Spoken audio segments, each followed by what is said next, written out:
Good morning. It has been a good long while since I've done any video work. So let me get you caught up and then I'll get you caught up. In my last video, I was lamenting the fact that I didn't have room to allow the Peters twin spots to breed.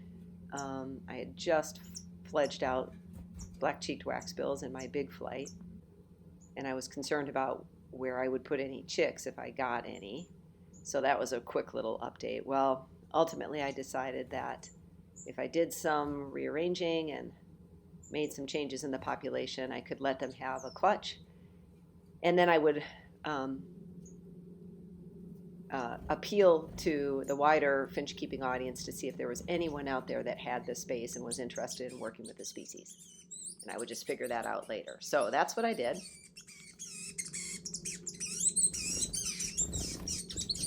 So even though I thought I was done with the breeding season with these guys, I quick moved the Peters twin spots parents into their own flight and helped them get a nest started. And they did lay a full clutch of 4 eggs. All 4 were fertile. 2 of the eggs hatched right on schedule, and 2 of the eggs were like 4 days late. I think the chicks had trouble getting through the shell, but in any case, the parents tossed the 2 youngest chicks, and I only fledged the 2 older.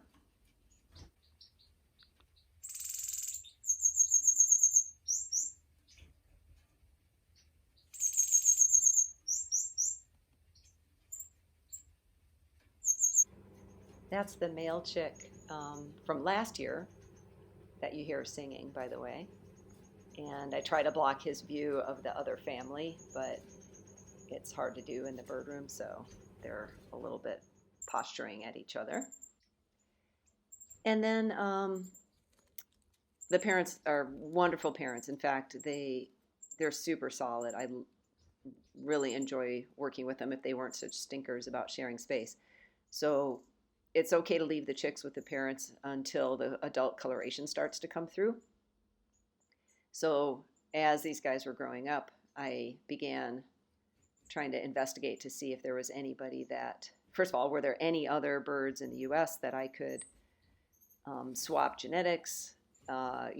Basically, is there any way that I could fulfill a useful role in trying to keep the species in the U.S.? And the answer is basically no. But I did find a gentleman who is importing 3 pair this fall, so he seems pretty committed to them. He was interested in these guys, and immediately he would be able to at least use my older male chick, who's old enough to breed, and if there's a male chick amongst these 2, they could be breedable pretty soon. And then if there was a female chick, she would be in a year or so. So the genetic diversity goes up a lot with the 3 chicks. So I made the decision to send him all 3 of the chicks, and I'm going to keep the parents for now, notwithstanding the mom needs to have time to recover. You can see she's losing a lot of feathers on the back of her head. So that's the plan with those guys.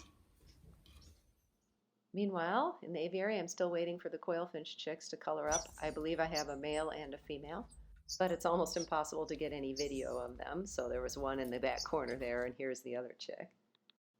And since the black-cheeked chicks are independent, I figured this is my chance to finally try to optimize the bird room, which I kind of threw together in a hurry.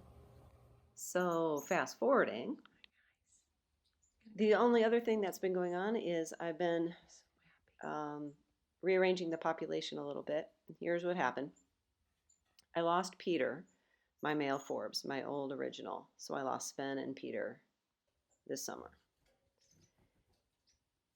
And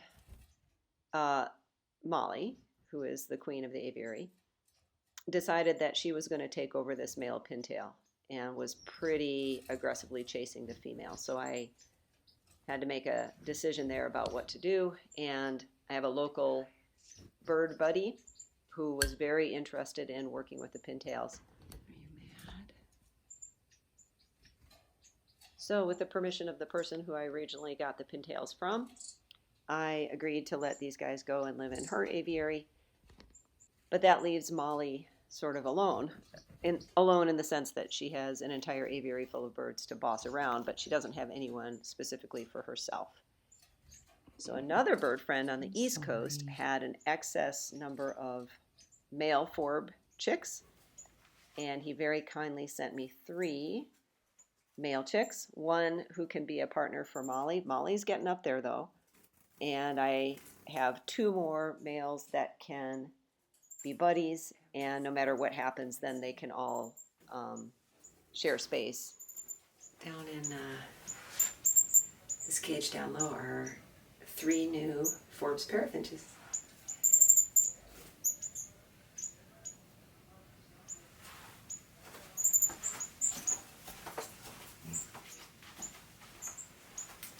So they have good reason to be a little skittish, but you and you do not. Okay. Hi, buddy. Good job. Let's go.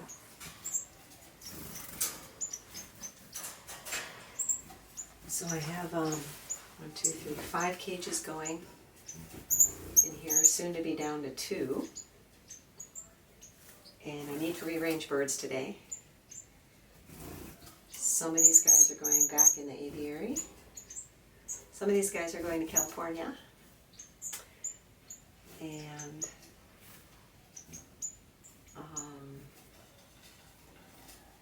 I have to do some cage modifications and some last modifications to the bird room, and then I think the bird room is done. It has been quite a project. So let me keep going with this stuff.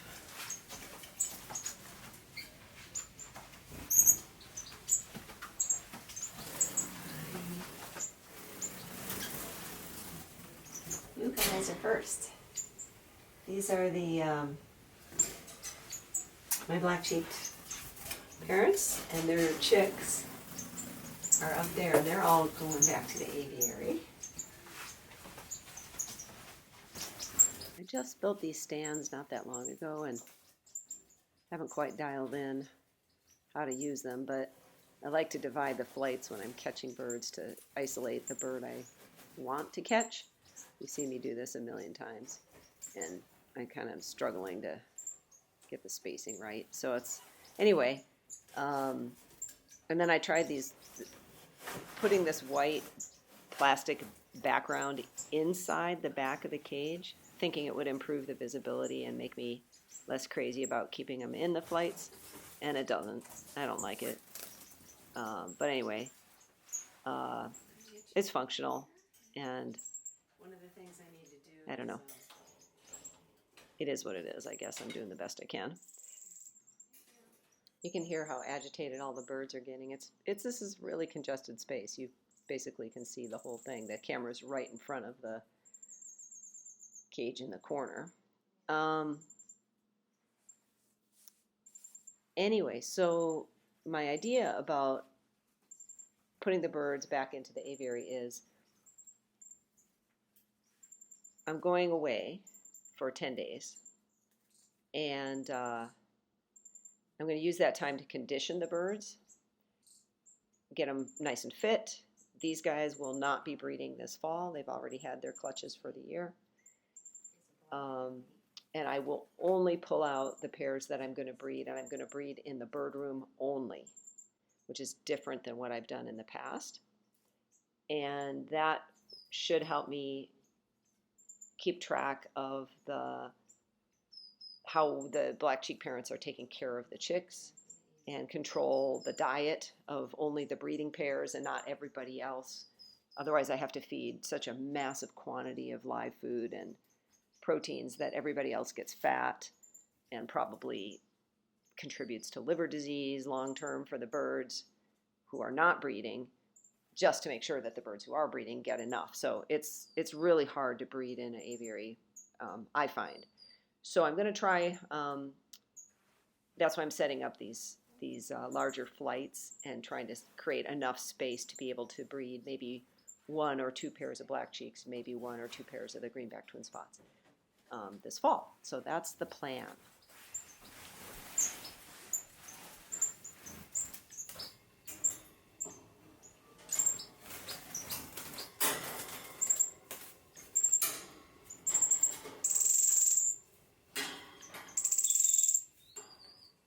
So as I'm moving birds out, then I can do the modifications to the cages that I want to do, because I can't leave well enough alone, as you might know if you've been watching the channel for a while.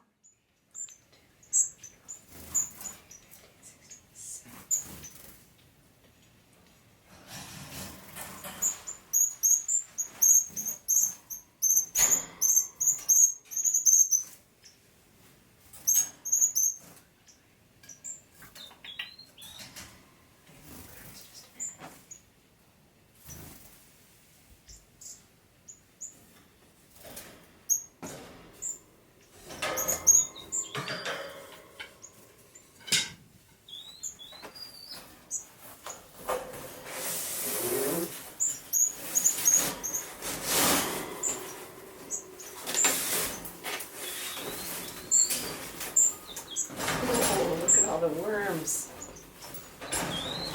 Somebody is going to have a feast.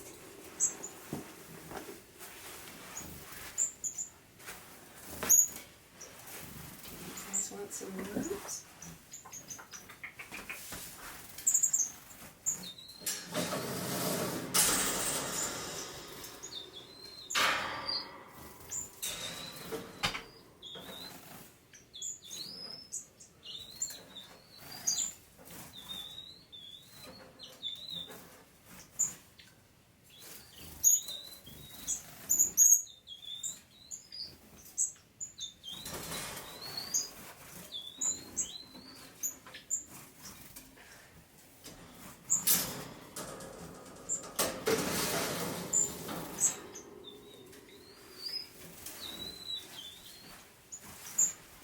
Bonus worms?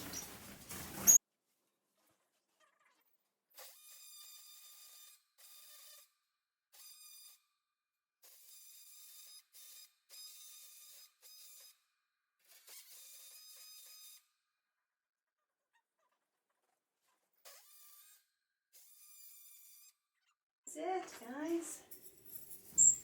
No, it was horrible. But well done.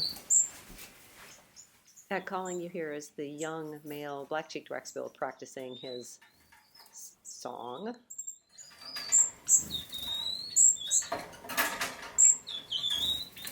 That's why the doors are the size they are. Trying to minimize the futzing. I don't have a good answer for this. So I'm going to turn this off while I ponder.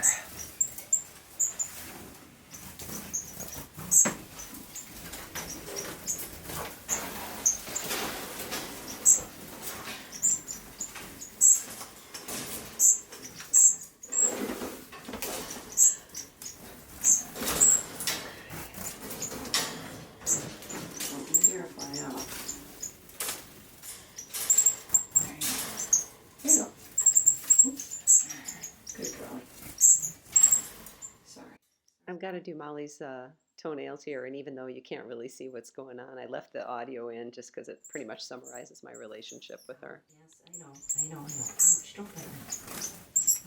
Molly, I'll do this like 100 times.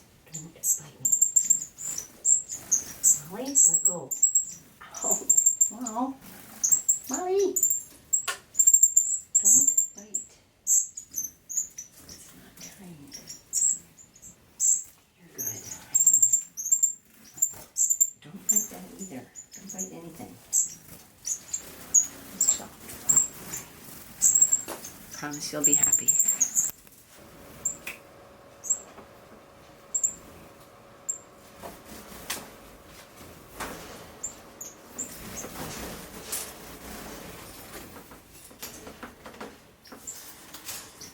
So this constant sort of, not constant, but the timing of shuffling birds, you can see why I didn't want to do anything until, you know, the Peters twin spots chicks were independent and the black cheeks were independent. And so creating room and separating, it's very complicated for me, and it's it's stressful on the birds, and you don't want to move things around unnecessarily. But I do move birds in and out of the aviary quite a bit, and I'm hoping that I'll, some of these changes I'm making to make the larger flights and the double stacked, it as much space as I can with as much flexibility to move birds around as I can. I'm hoping that that will be a functional model for next year, particularly next spring. I'll do a little test this fall. I left all this nonsense in here really just to illustrate, just one aspect of kind of the complexity of housing and parent raising some of these species, so that if you're thinking about it, you can kind of understand what you're getting into. This is also a good illustration of why I like to separate one bird, the bird that I'm trying to catch, rather than two. Contrast the energy level with the birds on the left, the babies, with the two birds on the right, which are the parents freaking out. But anyway, sometimes they split out the way they split, and I decided just to run with it. So the parents are going to go in the big flight that I just emptied out, along with the two male forbs, and they could actually stay in there long term together. Okay, so I think that's enough moving birds around for the moment. These guys are going to come out, cut this down, move this up so it's as low as possible on the shelf. Make it the full height. And then it will be empty for a while.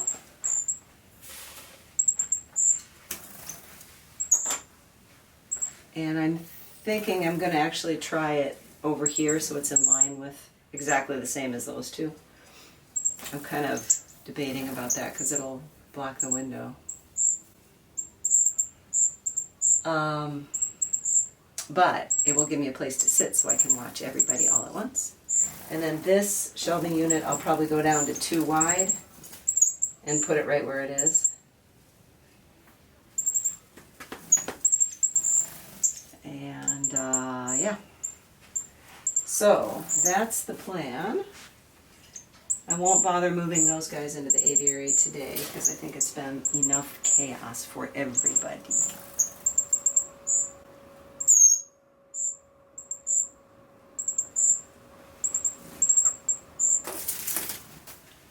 Okay. So, part of the reason that I'm having to redo the heights of everything is because I'm going to be gone for 10 days.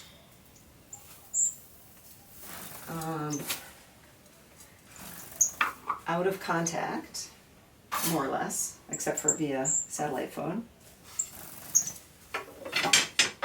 And I need it to be very easy to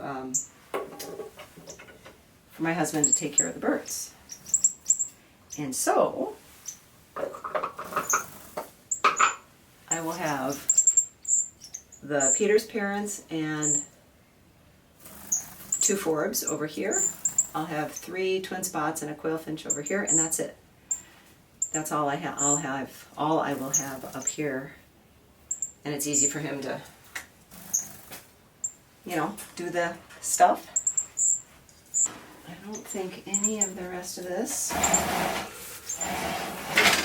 is of any interest whatsoever. So I'm just going to do my thing, take these out into the garage, modify them, give these guys a break, try and get the new configuration set up, and maybe I'll video that because, you know, that's all that's happening. Sometimes that's what you do when you're keeping finches. I changed my mind. I'm going to wrap up the video here. I'll save the last changes for the next video. Sorry. This is cucumber and sprouted seed. I'm going to let you guys watch the birds while I go catch up black-cheeked waxbill babies.